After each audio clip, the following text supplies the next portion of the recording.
Hello everyone. সন্ধেবেলা হলেই আমাদের সবারই কিছু না কিছু স্ন্যাক্স খেতে ইচ্ছে করে। কেউ সিঙ্গারা, কচুরি, কাটলেট এসব পছন্দ করে, কেউ বা মুড়ি চানাচুর নিয়ে বসে পড়ে। তো যখনই আমরা এরকম কোনো স্ন্যাক্স খাচ্ছি তখনই আমাদের একটা জিনিস খেয়াল রাখা উচিত যে সেই স্ন্যাক্সটা যতটা সম্ভব হেলদি আমরা যেন খেতে পারি। তো জেনারেলি এই যে সিঙ্গারা, চপ, কচুরি, চানাচুর এগুলো যেই তেলে ফ্রাই করে ভাজা হচ্ছে, সেই তেলটা কি তেল ইউজ করা হচ্ছে বা সেটাতে কতটা ফ্যাটি অ্যাসিড আছে, কতটা স্যাচুরেটেড ফ্যাটি অ্যাসিড আছে, সেগুলো কি দিয়ে বানানো, সেগুলো কিন্তু আমরা জেনারেলি একেবারেই ইগনোর করে যাই, কখনোই দেখি না। তো এই যে স্ন্যাক্সটা যেমন আমি এখন খাচ্ছি, এটা মুরুক্কু। অনেকেই আপনারা দেখেছেন, অনেকেই মুরুক্কু ভালোবাসেন, খান। হয়তো আমরা এত রেগুলারলি বা ফ্রিকুয়েন্টলি মুরুক্কু খাই না, কিন্তু মাঝে মাঝে খাই।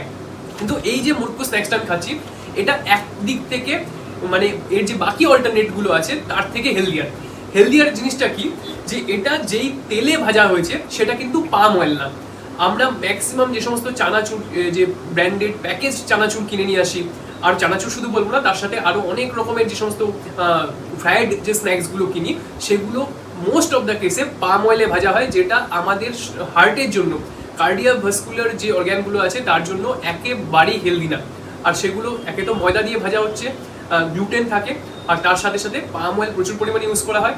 তো এই মুরুক্কুটা কিন্তু পাম অয়েলে ভাজা না, এটা গ্রাউন্ডনাট অয়েলে ভাজা, 0% পাম অয়েল। তো সেই জন্য আমি জাস্ট সবসময় চেষ্টা করি যে আমার নিজের স্ন্যাক্স খাওয়া হোক কি ব্রেকফাস্ট খাওয়া হোক, যে সময়ের যে খাওয়াই খাচ্ছি সেটার যেটুকু সম্ভব সেটার হেলদিয়ার অল্টারনেটিভটা বেছে নেওয়া।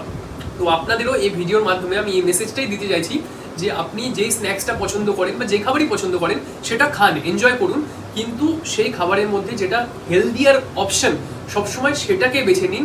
জাস্ট দামের দিকে তাকিয়ে বা buy one get one free এরকম নানা রকম প্রমোশনাল যে অ্যাডভার্টাইজমেন্ট করে এই কোম্পানিগুলো নিজেদের জিনিসকে মার্কেটে বেচার চেষ্টা করে, শুধুমাত্র সেগুলোর দিকে তাকিয়ে অন্ধভাবে জিনিস কিনবেন না। হেলথটাকে সবসময় নাম্বার ওয়ানে রাখুন। আর পাম অয়েল দিয়ে বানানো যে সমস্ত স্ন্যাক্স সেগুলোকে যতটা সম্ভব একেবারে রিজেক্ট করুন, বর্জন করুন। তার জায়গায় অন্য যে সমস্ত গ্রাউন্ডনাট অয়েল বা বাকি যে তেলগুলো দিয়ে জিনিসগুলো ভাজা হচ্ছে, আজকাল অনেক কোম্পানি এরকম হেলদিয়ার অপশন নিয়ে এসছে।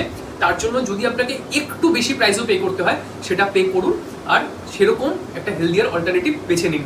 আর এই ভিডিওটা প্রমোশনাল ভিডিও না, তাই কোম্পানির নাম আমি দেখালাম না। মুরুক্কুটা খেতে কিন্তু হেভি স্বাদ।